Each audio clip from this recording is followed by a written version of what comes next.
ഏകദേശം ഒരു 11 ദിവസത്തിന് ശേഷമാണ് നമ്മൾ വീണ്ടും മീറ്റ് ചെയ്യുന്നത് അല്ലേ. I was in A long travel.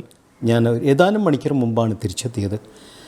So rest എടുക്കുന്നതിന് മുമ്പ് ഒരു ചെറിയ വീഡിയോ ചെയ്തിട്ട് റെസ്റ്റ് എടുക്കാമെന്ന് വിചാരിച്ചു. കഴിഞ്ഞ 2 ആഴ്ച ഏതാനും കുറച്ച് സ്റ്റോക്കുകളുടെ റിസൾട്ട് വന്നല്ലേ, നിങ്ങൾ ശ്രദ്ധിച്ച് കാണുമെന്ന് ഞാൻ വിശ്വസിക്കുന്നു. അതിൻ്റെ അകത്ത് തന്നെ പ്രധാനപ്പെട്ട പല സ്റ്റോക്കുകളും ഉണ്ടായിരുന്നു. HDFC ബാങ്ക് ഉണ്ടായിരുന്നു, ICICI ബാങ്ക് ഉണ്ടായിരുന്നു, പിന്നെ കുറച്ച് ഏതാനും ചില സ്മോൾ ക്യാപ് സ്റ്റോക്കുകളുടെ റിസൾട്ടും കൂടെ വന്നിട്ടുണ്ടായിരുന്നു. ഞാനിതൊന്നും ഡീറ്റെയിൽ ആയിട്ട് അനാലിസിസ് ചെയ്തിട്ടില്ല. എൻ്റെ അനാലിസിസ് ആക്ച്വലി നാളെ സ്റ്റാർട്ട് ചെയ്യുന്നുള്ളൂ. നാളെ പോലൊരു 40-40 ദിവസം ഉറക്കമില്ലാത്ത രാത്രികളിലാണ് എന്നെ സംബന്ധിച്ച്. കാര്യം എൻ്റെ ഒരു പിക്ക് എന്ന് പറഞ്ഞാൽ ടോട്ടലി എൻ്റെ അനാലിസിസ് വ്യത്യസ്തമാണ്, എൻ്റെ പിക്ക് വ്യത്യസ്തമാണ് ശരിക്കും. അതിനു മുമ്പുള്ള ഒരു യാത്രയായിരുന്നു ഞാനിപ്പോൾ ചെയ്തത്. സോ ഞാൻ ജസ്റ്റ് എൻ്റെ മൊബൈൽ വഴി ഈ റിസൾട്ട് വന്ന പല സ്റ്റോക്കുകളും ജസ്റ്റ് ഒന്ന് നോക്കിയിട്ടുണ്ടായിരുന്നു. സോ HDFC ബാങ്ക് ഞാൻ മനസ്സിലാക്കിയത്, ഞാൻ പറഞ്ഞതിലൊരു പ്രിലിമിനറി അനാലിസിസ് മാത്രമാണ്. സ്വീക്വൻഷ്യലി ഇറ്റ് വാസ് സ്ലൈറ്റ്ലി മിസ്സിങ് ആണ് സംഭവിച്ചത് മാർച്ച് ക്വാർട്ടറിൽ. അതർവൈസ് ആനുവൽ നോക്കാൻ നേരത്തെ it was very good actually.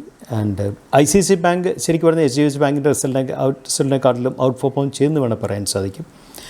Just ഡയലിൻ്റെ result was good actually. Just Dial തിരിച്ചു വരവിൻ്റെ ഒരു പാതയിലാണെന്ന് തോന്നുന്നു ശരിക്കും.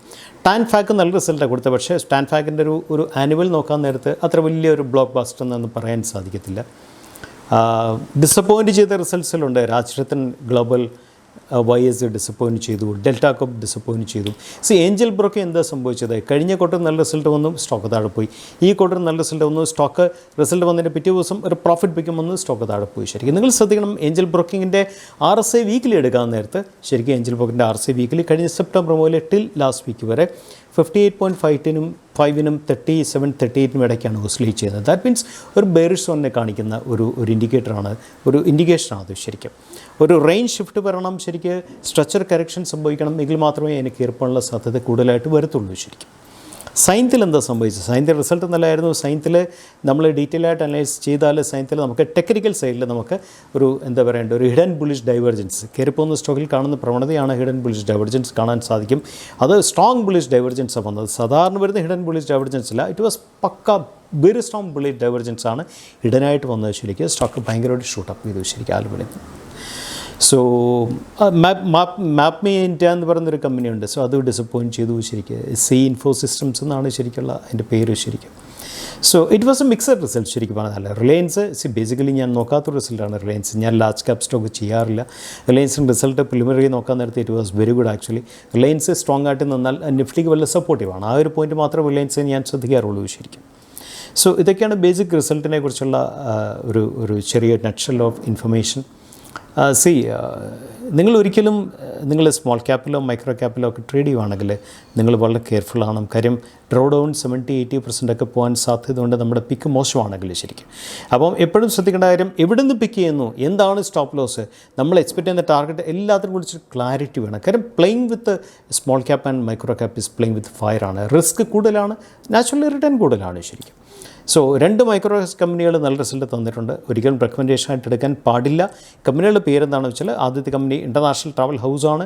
രണ്ടാമത്തെ കമ്പനി എന്ന് പറയുന്നത് ബോധി മൾട്ടിമീഡിയ ആണ്. Result was very good actually. പക്ഷേ ഞാൻ ഡീറ്റെയിൽ അനലൈസ് ചെയ്തിട്ടില്ല. കാര്യം ഞാൻ മൈക്രോ ക്യാപ്പിൽ ഞാൻ ട്രേഡ് ചെയ്യുന്ന ഒരു വ്യക്തിയല്ല ശരിക്കും. എനിക്ക് അത്രയും വലിയ റിസ്ക് എടുക്കാനായിട്ടുള്ളൊരു പ്ലാൻ ഇല്ല സത്യത്തിൽ. ഞാൻ നോക്കുന്നത് സ്മോൾ ക്യാപ്പിൽ ബെസ്റ്റ് റിസൾട്ട് വരുന്ന ഒരു കമ്പനി, അല്ല വണ്ടർഫുൾ റിസൾട്ട് വരുന്ന കമ്പനി, അത് ആ കമ്പനിയുടെ സ്റ്റോക്കിൻ്റെ പൊസിഷനിങ് ശരിക്കും വാല്യൂ അതുപോലെ തന്നെ എന്താ മൊമെൻറ്റവും കൂടെ ചേരുന്നൊരു സോണാണ്.